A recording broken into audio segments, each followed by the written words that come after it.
নমস্কার বন্ধুরা, হ্যাপি ফ্যামিলিতে তোমাদের স্বাগত জানাই। বন্ধুরা, আমি পার্ট 1টা ছেড়েছিলাম, আমরা দীঘায় গেছিলাম। তোমরা যদি পার্ট 1টা না দেখে থাকো তাহলে আমার চ্যানেলে গিয়ে দেখে নেবে তোমরা। তো বন্ধুরা, আজকের ভিডিওটা হলো পার্ট 2 এর ভিডিও। তো তোমরা প্রথম থেকে শেষ অবধি দেখতে থাকো। আজকের আমরা সারাদিন কি কি করি না করি, কোথায় ঘুরবো, খাবো দাবো, সবকিছু তোমাদের সঙ্গে শেয়ার করব।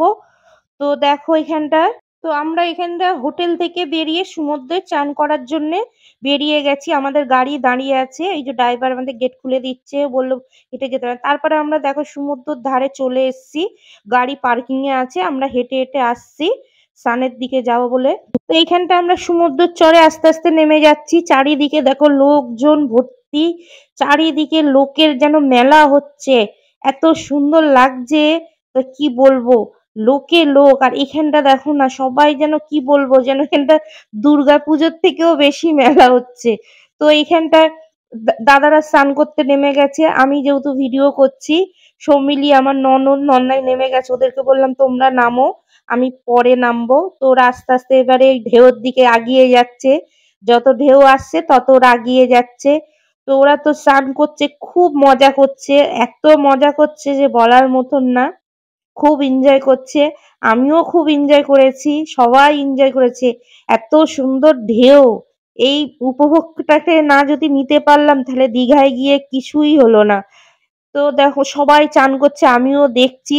চারিদিকে লোক দেখবো না স্নান দেখবো, কি করব ভেবে পাচ্ছি না। ছোট ছোট বাচ্চারাও স্নান করছে, খুব মজা করছে। তো আমি এখনো অব্দি নামিনি। তারপরে ওদেরকে চান করা দেখে আমি দাঁড়িয়ে দাঁড়িয়ে খুব হাসছি। তারপরে আমি নেমে গেলাম, দাদা উঠে এলো, দাদা ভিডিও করছিল। এবারে আমাকে বলছে আরো দূরে যাও, আরো দূরে যাও। আমি ভয় পাচ্ছি, আমি বেশি দূরে যেতে চাইছিলাম না। দাদা বলে একটু ঢেউর দিকে যাও। আমার ননদও যাচ্ছে, আর সৌমিলি তো খুব সাহস, ও খালি চলে যাচ্ছে অনেক দূরে দূরে। আমার তো ভয় লাগছে যে কোথায় অত দূরে গেলে কোথায় কি হয়ে যায়। আমার নন্দাইকে তো দেখাই যাচ্ছে না, কত দূরে চলে গেছে, একা একা গিয়েই চান করছে ঢেউয়ের মধ্যে। আমরা দেখতেই পাচ্ছি না কোথায় চলে যাচ্ছে। উনি তো জল থেকে উঠতেই চাইছে না, এত চান করছে, এত মজা নিচ্ছে, ভাবছে যে সমুদ্রটা যদি বাড়ির কাছে হতো কতই না ভালো হতো, রোজ এরম ঢেউর মধ্যে চান করতে পারতাম। তো আমার ননদও খুব মজা করে চান করছে।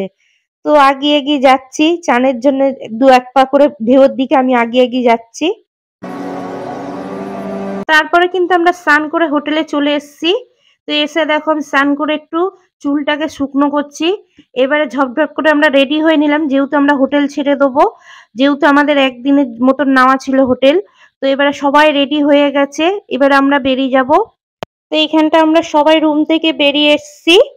তো লিফটের কাছে আমরা চলে গেছি, দেখো এবার লিফটে উঠে গেলাম। এবার আমরা হোটেল থেকে বেরিয়ে যাচ্ছি। তো আমরা একদম বাইরে চলে এসেছি, গাড়ির কাছে, আমাদের গাড়ি আছে সামনে। তো এবার গাড়ি আসছে, আমরা গাড়িতে উঠবো বলে দাঁড়িয়ে আছি। ড্রাইভার যেহেতু ওইদিকে সাইডে ছিল গাড়ি, তো গাড়িতে উঠে গেলাম। তো এবার আমরা গাড়ি করে সবাই মিলে বেরিয়ে যাচ্ছি। তা আমরা ওখান দিয়ে চলে এসেছি, এসে একটা অমরাবতী পার্ক আছে সেখানটা এসেছি। তো সকালবেলা আমরা কিছু খাইনি, এসে প্রথমে আমরা এখানটা চা খেলাম। তারপর আমরা টিফিনটাও খেয়ে নিলাম, যে যার মতন টিফিন অর্ডার দিয়েছে। আমি নিয়েছিলাম ডিম টোস্ট, আর ওরা তিনজন নিয়েছিল কচুরি, আর দাদা সব মিলে নিয়েছিল মুড়ি ঘুগনি। তো দেখো ওই পার্কের মধ্যে ঢুকে গেছি এখানটা। তো এখানটা বোট রাইডিং করছি, অনেকটা দূরে আছি, সম্পূর্ণ বোঝা যাচ্ছে না। তো এই পার্কের ভেতরে অনেক কিছু বাচ্চাদের জন্য সিনারি আছে, খেলাধুলা সমস্ত কিছু। চারিদিকে দেখো বাচ্চারা খেলাধুলা করছে, এনজয় করছে। তো এখানটা রোপেরও ব্যবস্থা আছে দেখতে পাচ্ছি। তো চারিদিকে তারপরে আমরা আরো ঘুরছি। তো বন্ধুরা, পার্কটা কিন্তু অনেক বড়, ঘুরতে ঘুরতে অনেক টাইম লেগে যায়, প্রায় 1 ঘন্টার ওপরে আমাদের লেগে গেছে। তো আমরা ওতে ঘোরা হয়ে গেছে, এবারে আমরা পার্ক থেকে বেরিয়ে চলে এসেছি। তো এইখানটা দেখো দীঘার মিউজিয়ামে চলে এসেছি। এর ভেতরে ভিডিও করা নিষেধ, তাই জন্য ভিডিও করা যায়নি। তা আমরা এই বাইরেটাই ঘুরছিলাম। তো তারপরে আমরা চলে এলাম, আমরা রওনা নিলাম আমরা মোহনার দিকে যাব বলে। তাই এখানটা ওল্ড দীঘার সামনে একটু দাঁড়িয়ে পড়লাম, আমরা একটু ভিডিও করছিলাম, ফটো টটো তুলছিলাম। এখানটা বেশ ভালো লাগছিল দৃশ্যটা, সিনারিটা। তো সবাই মিলে একটু ছবিও তুলে সবাই একে একে তারপরে আমরা চলে গেলাম মোহনাতে। মোহনাতে এসে দেখো মাছ বাজারে ঢুকেছি, কত রকম এখানটা মাছ। আর বন্ধুরা, এই চিংড়িটা তোমরা যদি নাম জানো অবশ্যই আমাকে কিন্তু কমেন্ট করে জানাবে। এই চিংড়িটা কিন্তু সবার কাছে আছে। কে কে নাম জানো অবশ্যই আমাকে কমেন্ট করে জানাবে। তারপরে দেখো এটা অনেক শুকো মাছের দোকান, বিভিন্ন ধরনের শুকো মাছ। আর শুকো মাছও কে কে খেতে ভালোবাসো অবশ্যই কমেন্ট করে জানাও। দেখো এখানটা কত বড় বড় কালো কালো মাছ, এত মাছ আর ইলিশ দেখো বিভিন্ন দামে। তারপরে সব ট্রলার এসছিল, এসে এখানটা লোটে মাছ তুলছিল ট্রলার থেকে, একদম টাটকা টাটকা লোটে মাছ। তো বিভিন্ন দেখেছো তো এইদিকে অনেক রকম শুকো ইলিশ টিলিশ সব আছে। আর কত ট্রলার একসঙ্গে, সে সবাই জল থেকে খুব সুন্দরভাবে টাটকা। আমরা তো কিনতে চাইছিলাম, ওরা বললো আমরা বিক্রি করতে পারবো না, তোমাদেরকে নিতে হবে মাছের হাত থেকে। আর এই দেখো লোটে মাছ এই জালের মধ্যে সব বেঁধে আছে, ওরা ঝাড়িয়ে ঝাড়িয়ে তুলছে। আর এই জল এক কোমরের জলের বেশি। তারপর এখানটা চলে এলাম মোহনার মধ্যে, পিছনে ঢেউ উতল পাতল করছে, আর আমার ননদ বসে বসে ছবি টবি তুলছে, ভিডিও করা হচ্ছে একবার ননদ। তারপরে আমরা আরেকটু আগিয়ে যাচ্ছি, যে একদম শেষ সীমানার দিকে যাচ্ছি মোহনার, যে জায়গাটা সবাই একটু গিয়ে আনন্দ উপভোগ করে, ঢেউ টেউ যেখানটা ভিডিও টিডিও করে। তারপরে এখানটা একটা জেলে মাছ ধরছিল, এখানটা দেখো সমুদ্র ট্যাংরা মাছ ধরেছে। আমি একটু ভিডিও করে তুলে নিলাম, ওনাকে জিজ্ঞেস করছিলাম, বললো ওই জাল ফেলে ফেলে ধরছি। এখানটা ঢেউগুলো উপভোগ করছি, এত সুন্দর ঢেউ আসছে সে বলার মতন। রাস্তায় জল উঠে যাচ্ছে, মিডিলের রাস্তায় যে করা আছে সেখানটা অব্দি জল উঠে আসছে। তো এখানটা সৌমিলি ভিডিও করছে, আমরা দাঁড়িয়ে আছি, নন্দাই ননদ সবাই দাঁড়িয়ে আছে। আর এমন একটা ঢেউ এলো, এসে আমাদেরকে ফের ভিজিয়ে দিল, আমাদের জামা কাপড় ভিজে গেছে। আর ওখানটা দেখো দুটো মেয়ে রিলস বানাচ্ছে, দেখেছো ঢেউ কেরাম আসছে, একটা জল ওপরে উঠে গেল, সব ভিজে গেছে, আমাদের জুতো জামা কাপড় সব ভিজে গেছে। তারপরে তো ওখান দিয়ে ঘুরে ঘুরে চলে এলাম উদয়পুরে। তো বন্ধুরা, যেহেতু আমরা নিজস্ব গাড়ি, প্রাইভেট গাড়ি আমরা নিয়ে এসেছি, তো সেই জন্য সমস্ত বীচ গুলোই তোমাদের দেখাচ্ছি, আর সমস্ত ঢেউ গুলোই তোমরা দেখতে পাচ্ছ সব জায়গায় প্রতিটা। এইখানটা একটা ওয়াচ টাওয়ার, এখানটাও একটা ওয়াচ টাওয়ার দেখতে পেলে। চারিদিকে অনেক সিনসিনারি, চারিদিকে খুব পরিষ্কার করে রেখে দিয়েছে। আমরা ঘুরছি চারিদিকে, এখানটা দেখো বাচ্চাদের রিমোট গাড়ি, এখানটাও আছে, দীঘাতেও আছে, সব জায়গায় দেখেছি এই রিমোট গাড়িটা সবাই এই বাচ্চাদের জন্য রেখেছে। তারপরে আমরা দেখো এখান দিয়ে ঘুরে, এখানটা একটা পোল আছে, পোলটা পার হয়ে আবার আমরা গাড়ির দিকে চলে যাচ্ছি।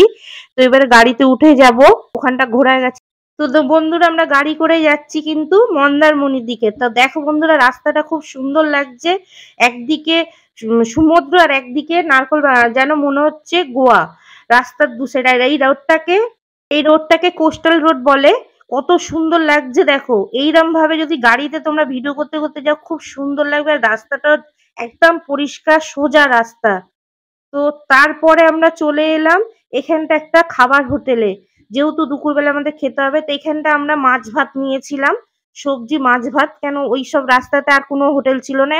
তো এখানটা এসে মাছ ভাত খেলাম সবাই মিলে।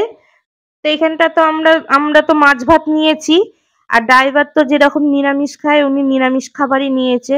তো এখানটা সবাই মিলে খাওয়া দাওয়া করে আমরা আবার ওখান দিয়ে কিছুক্ষণ একটু রেস্ট নিলাম। তারপরে চলে এলাম মন্দারমণির।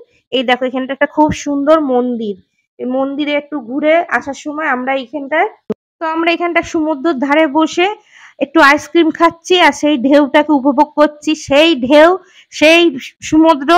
তো সবাই মিলে আইসক্রিম খেতে খেতে এই এনজয়টা করছি। আর চারিদিকে দেখো একটু ভিডিও করছি আমি, ওরা বসে আছে আর আমি চারিদিকে সিনসিনারি গুলো একটু ভিডিও করে তুলে নিচ্ছি। এখানটাও খুব সুন্দর ঘোরার জায়গা আছে কিন্তু মন্দারমণিতে, যারা এসছো তারা তো জানো। আর এটা দেখো মন্দারমণির মার্কেট, চারিদিকে দোকানপাট বসে আছে, লোকজন এখানটাও চান করে, এখানটাও প্রচুর ঢেউ ছিল। তো বন্ধুরা, আমার যে এই দীঘার ট্যুরটা দুদিনে পার্ট 1 পার্ট 2 তুলে ধরেছি। তো বন্ধুরা, কেমন লাগলো অবশ্যই কিন্তু কমেন্ট করে জানাবে, ভালো লাগলে লাইক আর শেয়ার করে দেবে। এই রকম নিত্য নতুন ভিডিও দেখার জন্য আমার চ্যানেলটাকে সাবস্ক্রাইব করে দেবে, পাশে থাকা বেল আইকনটা প্রেস করে দেবে, ফেসবুক পেজটাকে ফলো করো। আবার চলে আসছে অন্য কোনো ভিডিও নিয়ে। তোমরা ভালো থেকো, সুস্থ থেকো।